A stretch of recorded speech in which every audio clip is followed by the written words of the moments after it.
Warga Banda Aceh tertipu 140 juta rupiah saat beli mobil di Facebook Marketplace.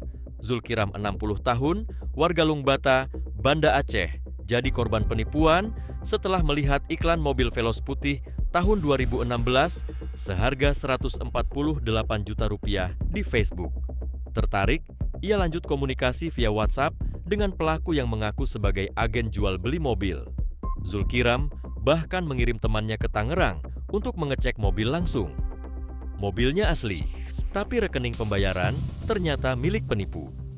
Uang 140 juta rupiah pun langsung dikirim ke rekening pelaku dan seketika lenyap tanpa jejak.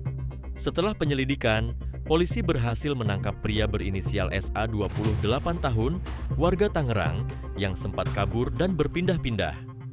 Polisi menyita barang bukti mulai dari ponsel hingga rekening penampung uang. Pelaku dijerat pasal 378 KUHP tentang penipuan dengan ancaman 4 tahun penjara. Kapolresta Banda Aceh mengimbau, hati-hati beli barang online. Jangan mudah percaya, selalu cek kebenarannya dan pastikan transaksi di tempat aman dan terpercaya. Ingat, penipuan bisa menimpa siapa saja. Waspada sebelum menyesal.